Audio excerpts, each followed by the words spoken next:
Dalam nama Bapa dan Putra dan Roh Kudus, amin. Allah Bapa di surga, betapa hatimu sungguh-sungguh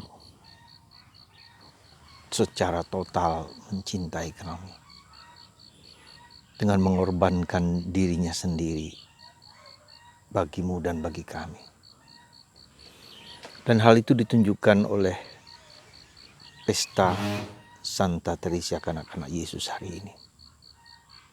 Bantu kami ya Bapa untuk bisa menyelami dan masuk kepada misteri cinta yang luar biasa itu.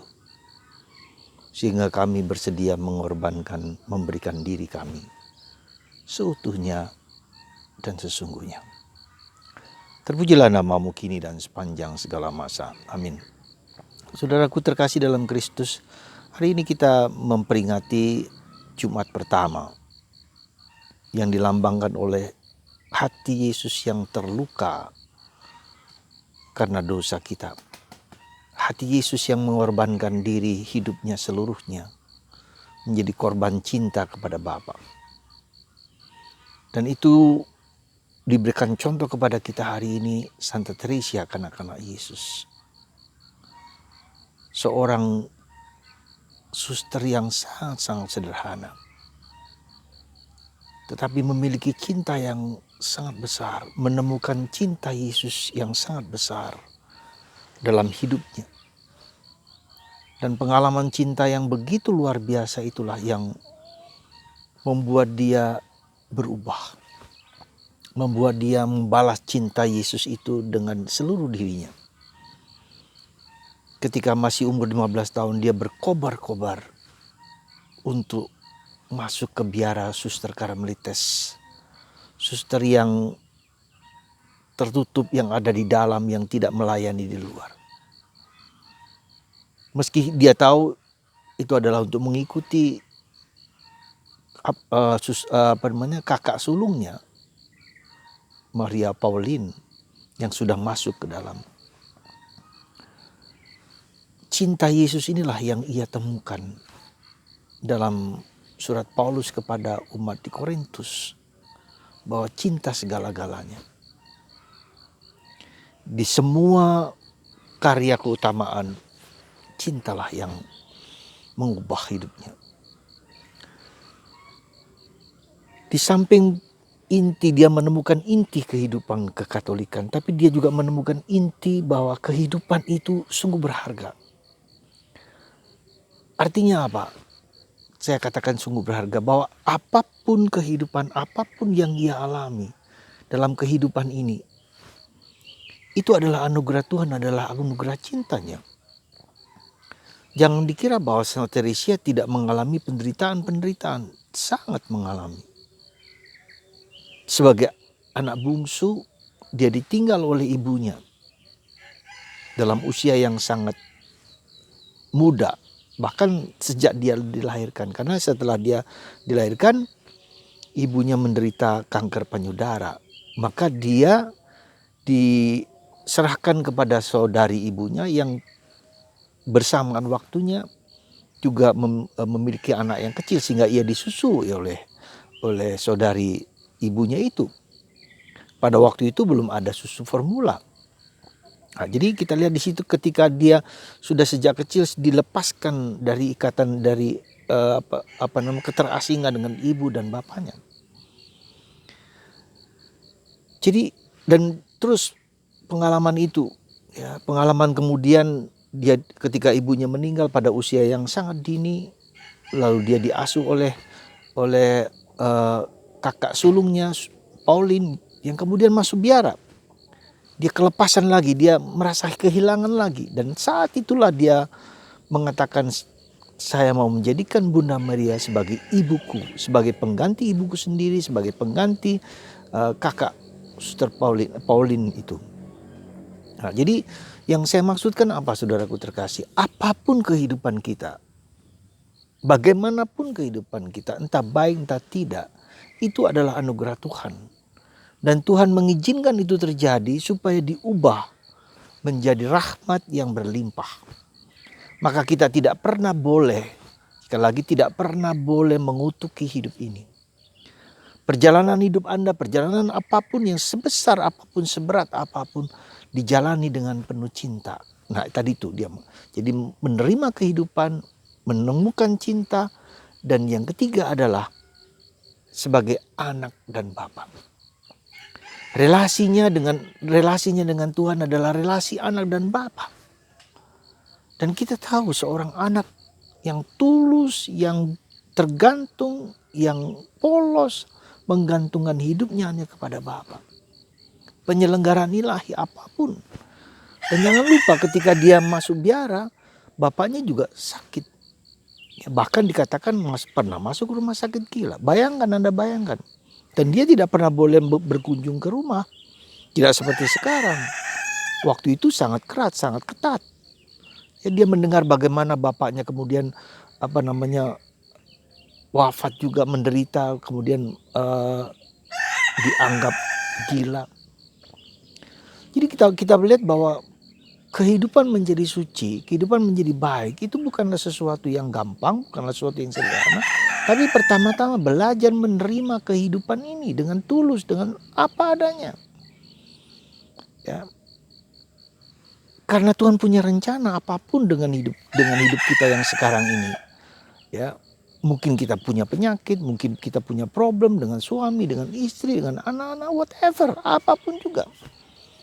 Ya, karena kita punya Bapa yang penuh cinta kepada kita, ya, penuh kasih kepada kita, penuh punya rencana yang indah dalam hidup kita. Nah, bagaimana kemudian kita mengolah, mengerti, memahami, dan mempersembahkan yang keempat, mempersembahkan kehidupan itu yang sedemikian tidak mudah itu kepada Tuhan. Dan ketika di biara pun dia bukan gampang juga, meskipun kakaknya menjadi priorin di rumah itu. Dia tidak dibebaskan dari segala sesuatu yang harus dijalankan, tidak juga.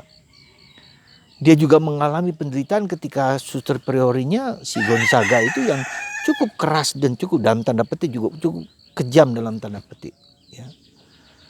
Jadi kita lihat bahwa kehidupan yang sedemikian apapun juga asal kita persembahkan kepada Tuhan, ya. Dalam arti apa? Mempersembahkan kepada Tuhan dalam arti bahwa kita melibatkan Tuhan di dalam keseharian, kesederhanaan hidup sehari-hari. Dan itu yang disebut dengan little way, jalan kecil Teresia. Jalan kecil Teresia adalah jalan yang seperti biasa apa adanya, tetapi diberi semangat kasih kepada Tuhan, diberikan semangat pengorbanan kepada Tuhan. Dan itulah jalan kecil. Saudara, Santa Teresia adalah santa yang sangat-sangat dicintai oleh banyak orang. Karena apa? Karena dia apa adanya. Tidak seperti jalan yang besar, yang agung, yang luar biasa, seperti yang seringkali kita dengar kalau kita mendengar santo-santa besar. Tidak, tapi jalan keseharian. Ketika dia mencuci, ketika dia berkebun, ketika dia ada di taman, ketika dia menjalankan sehari-hari dengan kasih. Jadi maka kita belajar melibatkan Tuhan di dalam keseharian hidupku. Mulai dari bangun pagi, bahkan mulai dari tidur sampai tidur kembali, itu semua adalah hidup di hadirat Allah. Ya. Dan itu bukan yang gampang, dan itu penting, tapi bukan yang gampang. Bagaimana kita melibatkan Allah di dalam keseharian, menemukan Allah di dalam apapun yang sedang kujalani ini. Dan itu bukan yang gampang. Saya yakin saya sebagai seorang karmelit yang menghayati hidup persaudaraan dan menghayati hadirat Allah di dalam segala sesuatu. Ya, karena dia melibatkan Allah dalam segala sesuatu, dalam apa yang kita lakukan, ternyata bukan yang gampang. Ya, saya menemukan suatu cara kecil yang menurut saya adalah setiap hari mendoakan, setiap saat mendoakan, datanglah Roh Kudus. Mulut saya, pikiran saya, hati saya belajar datanglah Roh Kudus. Dan ternyata juga membantu. Setiap orang mempunyai cara masing-masing yang harus ditemukan. Tetapi ada keinginan dan kerinduan untuk menjalankan kehendak Tuhan. Dan itulah yang kemudian kita lihat dalam Teresia kecil. Dia mau hatinya itu hanya menjalankan kehendak Tuhan. Meskipun kita tahu dia punya ambisi, punya kerinduan yang luar biasa membara untuk merasul, untuk bermisi kemana-mana. Ya. Dan tidak terjadi. Dia ingin menjadi seorang pujangga gereja. Akhirnya juga tidak terjadi pada zamannya. Dia ingin menjadi seorang imam, juga tidak terjadi pada zamannya. Tetapi semua itu kemudian apa yang terjadi? Kerinduan hatinya yang terdalam itu terpenuhi sampai sekarang dia menjadi pujangga gereja. Dia menjadi pelindung misi. Dia menjadi imam dalam arti mengorbankan, dia mengorbankan pengorbanan hidupnya, dirinya menjadi korban seperti Kristus dipersembahkan kepada Tuhan. Jadi saudaraku terkasih dalam Kristus, apa yang kira-kira dapat kita renungkan dalam diri Santa Teresa kanak-kanak Yesus? Terimalah hidup kita ini apa adanya. Ajaklah, bawalah Tuhan untuk terlibat dalam problem hidupku, apapun juga. Dan tentu saja dengan sukacita gitu loh. Karena Tuhan adalah Bapakmu, Bapak Anda, Bapak saya, Bapak kita. Ya.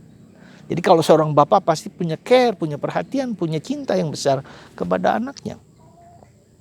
Ya saudara, mari kita bersyukur, bergembira, bersukacita dengan Santa Teresa kanak-kanak Yesus. Karena mau menjadikan hidup kita seapa adanya ini. Yang kita terima, yang kita syukuri. Dan Tuhan akan mengubah.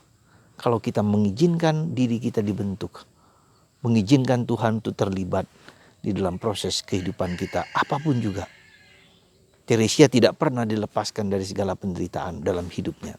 Dan sama juga dengan Yesus. Semoga Anda dan saya dan kita semua semakin mengerti dan memahami dan menemukan jati diri kita sebagai orang Katolik. Kasih, penderitaan, kehidupan, ya, penyerahan hidup,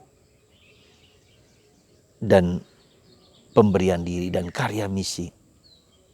Sebelum dia meninggal, ya, dia mau mengatakan nanti ke surga aku akan menaburkan mawar cinta kepada dunia.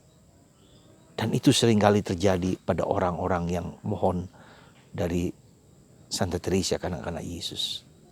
Sampai sekarang dia bekerja supaya orang mencium mawar cinta Allah, menemukan cinta Allah dalam hidupnya. Semoga Tuhan memberkati Anda, memberkati kita semua untuk menyerahkan diri kita seutuh-utuhnya kepada Yesus, kepada Tuhan. Tuhan memberkati Anda semua. Dalam nama Bapa dan Putra dan Roh Kudus. Amin.